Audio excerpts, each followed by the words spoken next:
ఈ వీడియోలో మనం డిజిటల్ కరెన్సీ గురించి పూర్తి వివరాలతో తెలుసుకుంటూ ఇండియాలో వర్చువల్ కరెన్సీ యొక్క లీగల్ స్టేటస్ గురించి చర్చిద్దాం. డిజిటల్ కరెన్సీనే మనం సాధారణంగా వర్చువల్ కరెన్సీ అంటుంటాం.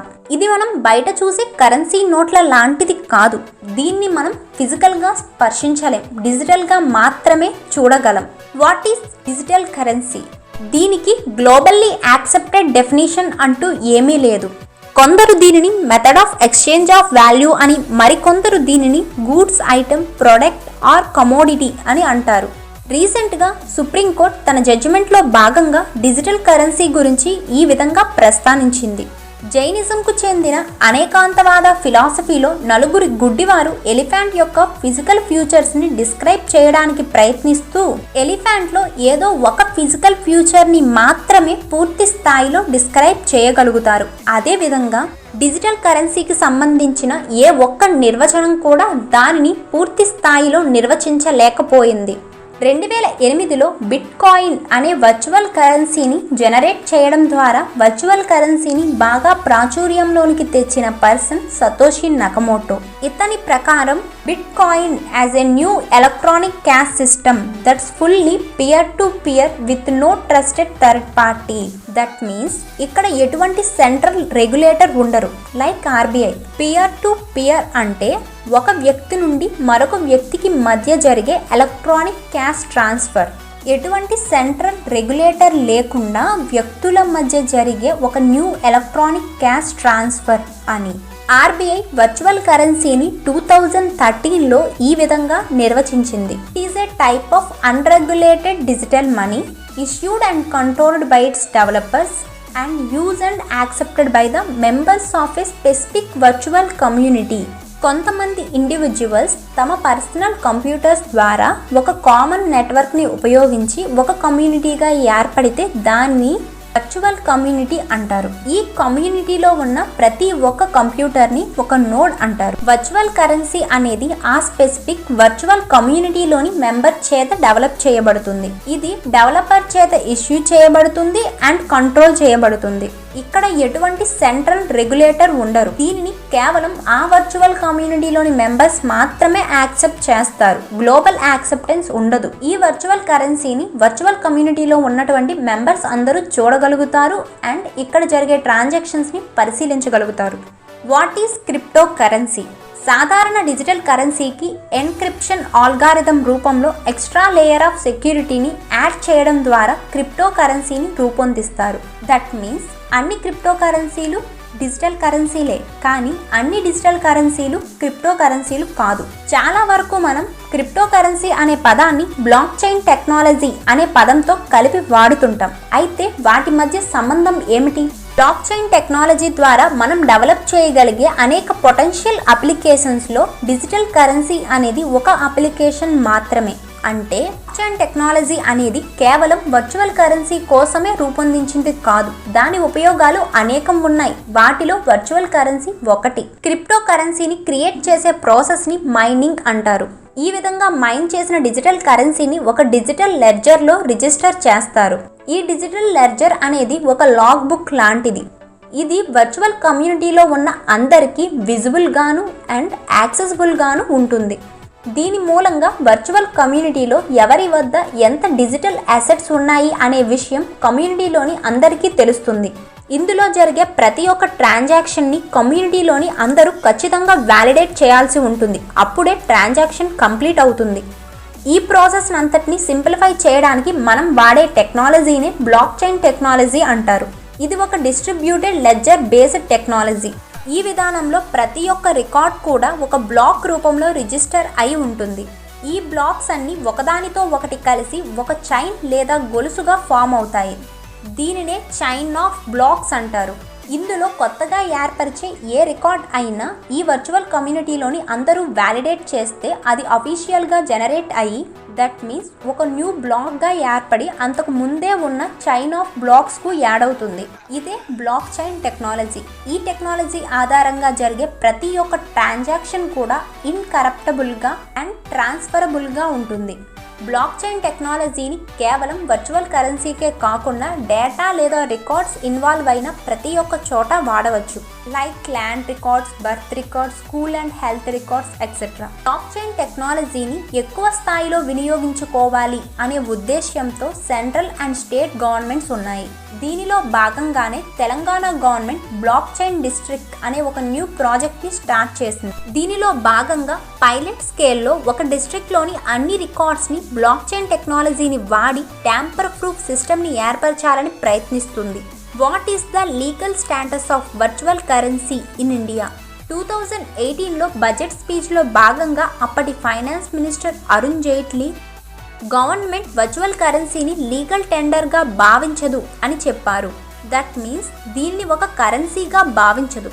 దీని ద్వారా జరిగే ట్రాన్సాక్షన్స్కి గవర్నమెంట్ బాధ్యత వహించదు. అంతేగాని వర్చువల్ కరెన్సీని ఇల్లీగల్ అని ప్రకటించలేదు.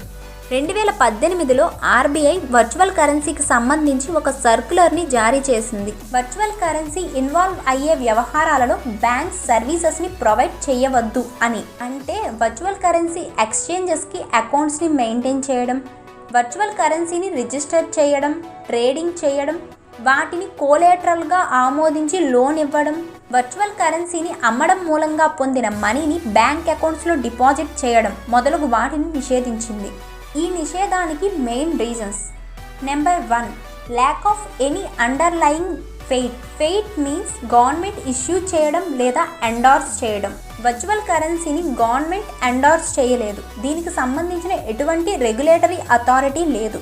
నెంబర్ 2, దీని విలువ ఎప్పటికప్పుడు గరిష్ట స్థాయిలో హెచ్చుతగ్గులను నమోదు చేస్తుంది. ఇటువంటి సందర్భాలలో దీనిని కొన్నవారు లేదా అమ్మినవారు నష్టపోతారు. Number 3, anonymous nature of virtual currencies. ఇటువంటి నేచర్ మూలంగా మనీ లాండరింగ్ జరిగిన లేదా ఇల్లీగల్ యాక్టివిటీస్కి ఈ మనీని వాడినా వాటిని ట్రేస్ చేయడానికి ఒక లీగల్ ఫ్రేమ్వర్క్ లేదు. Number 4, risks and concerns about data security.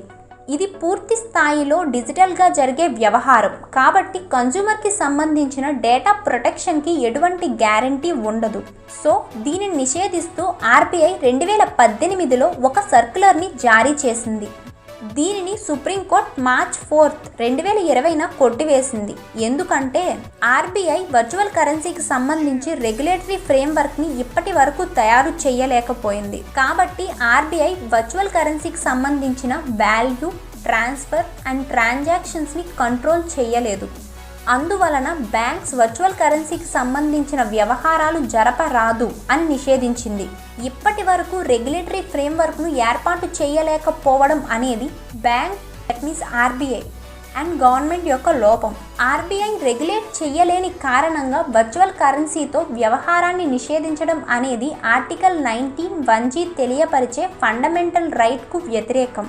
Right to practice any profession or carry on any occupation or trade and business. SC Garg ఆధ్వర్యంలో వర్చువల్ కరెన్సీకి సంబంధించి ఒక ఇంటర్ మినిస్ట్రీరియల్ కమిటీని సెంట్రల్ గవర్నమెంట్ ఏర్పరిచింది. దీని నివేదిక ప్రకారం క్రిప్టో కరెన్సీస్ని దేశాలు, వాటి సెంట్రల్ బ్యాంక్స్ కాకుండా సాధారణ ప్రైవేట్ పర్సన్స్ క్రియేట్ చేస్తున్నారు. వాటికి ఎటువంటి ఇంట్రిన్సిక్ వాల్యూ లేదు. క్రిప్టో కరెన్సీ అనేది మనీకి ఉండవలసిన ఎసెన్షియల్ ఫంక్షన్స్ని కూడా కలిగి ఉండదు. అలాగే దీనికి సంబంధించిన ఎటువంటి లీగల్ ఫ్రేమ్వర్క్ లేనందున ప్రైవేట్ పర్సన్స్ క్రిప్టో కరెన్సీని వాడడాన్ని కంప్లీట్గా బ్యాన్ చేయాలి. వీలైతే అఫీషియల్గా గవర్నమెంట్ బ్యాక్డ్ క్రిప్టో కరెన్సీస్ని తీసుకురావాలి అని తెలియపరుస్తూ ఒక డ్రాఫ్ట్ లాను తీసుకువచ్చింది. The banning of crypto currency and regulating of official digital currency bill 2019. దీని ప్రకారం ఎవరైనా ప్రైవేట్ పర్సన్స్ క్రిప్టో కరెన్సీస్ని మైన్ చేసినా, కలిగి ఉన్నా, అమ్మినా, దానితో వ్యవహారాలు జరిపినా వారికి ఫైన్ మరియు 1 నుండి 10 సంవత్సరాల జైలు శిక్షను విధించాలని తెలియపరిచింది. అయితే ప్రెజెంట్ ఇండియాలో క్రిప్టో కరెన్సీ లీగల్ స్టేటస్ చూసినట్లయితే క్రిప్టో కరెన్సీస్ని మైన్ చేయడం, కలిగి ఉండడం, అమ్మడం, దానితో వ్యవహారాలు జరపడం ఇల్లీగల్ కాదు. కానీ ఈ వ్యవహారాలను గవర్నమెంట్ లీగల్ టెండర్గా భావించదు. ఇప్పుడు మనం cryptojacking, Libra and digital yuan అంటే ఏంటో తెలుసుకుందాం. What is cryptojacking? Cryptocurrency మైనింగ్లో అధిక మొత్తంలో ఎలక్ట్రిక్ ఎనర్జీ అవసరం. ఒక కంప్యూటర్లో క్రిప్టో కరెన్సీ జనరేషన్ జరిగితే దానిలో రిమైనింగ్ ప్రాసెస్ చాలా స్లో అవుతాయి. దీనిని అధిగమించడానికి గాను చాలామంది మైనర్స్ ఇల్లీగల్గా మిగతా కంప్యూటర్ యూజర్స్కి తెలియకుండా వాళ్ళ సిస్టంలో ఒక మాల్వేర్ను ప్రవేశపెట్టి వాళ్ళ CPU రిసోర్సెస్ని ఉపయోగించి క్రిప్టో కరెన్సీస్ని జనరేట్ చేస్తారు. ఈ విధంగా జనరేట్ అయిన క్రిప్టో కరెన్సీ అనేది మైనర్ యొక్క డిజిటల్ అకౌంట్లోనికి చేరడం జరుగుతుంది. ఈ ప్రాసెస్ని క్రిప్టో జాకింగ్ అంటారు. ఇది illegal. What is Libra? This is Facebook global digital currency. Facebook Libra అనే ఒక డిజిటల్ కరెన్సీని తీసుకురాబోతున్నాం అని అనౌన్స్ చేసింది. పెద్ద corporate entities like PayPal, visa and master card మొదలగు వారు దీనిని ఎండార్స్ చేయబోతున్నారు. మిగిలిన డిజిటల్ కరెన్సీస్ లాగా కాకుండా ఇది చాలా స్టేబుల్గా గ్లోబల్ యాక్సెప్టెన్స్ ఉండే విధంగా ఈ కరెన్సీని తీసుకురాబోతున్నాం అని తెలిపింది. అయితే ఈ అనౌన్స్మెంట్ తర్వాత దీనిలో డెవలప్మెంట్ అంతగా లేదు. What is digital yuan? దీనినే ఈ రెన్మిన్బీ అని పిలుస్తున్నారు. చైనా ఒక అఫీషియల్ డిజిటల్ కరెన్సీని తీసుకురాబోతుంది. దానిని ఇప్పుడు పైలట్ స్కేల్లో టెస్ట్ చేస్తున్నారు. దానినే ఈ రెన్మిన్బీ ఆర్ డిజిటల్ యువాన్ అంటున్నారు. ఇప్పటికే Senegal, martial islands, Tunisia, Venezuela వంటి కంట్రీస్ అఫీషియల్ డిజిటల్ కరెన్సీని వాడుతున్నాయి. వెనిజులా పెట్రో అనే డిజిటల్ కరెన్సీ ద్వారా రష్యా వంటి దేశాలతో వ్యవహారాలు జరుపుతుంది. ఎవరి నియంత్రణ లేనటువంటి ఈ డిజిటల్ క్యాష్ సిస్టంలో పెట్టుబడులు పెట్టే ముందు ఖచ్చితంగా నిశితంగా ఆలోచించాలి. ఈ క్రిప్టో కరెన్సీలో చాలా రకాలు ఉన్నాయి. ఏ కరెన్సీ మంచిదో ముందే తెలుసుకోవడం చాలా ముఖ్యం. ఏ కొత్త టెక్నాలజీ అయినా దానిలో రివార్డ్స్తో పాటు రిస్క్ కూడా దాగి ఉంటుంది. ఈ వీడియో మీకు నచ్చినట్లయితే లైక్ చేయండి, షేర్ చేయండి, సబ్స్క్రైబ్ చేయండి. Thank you.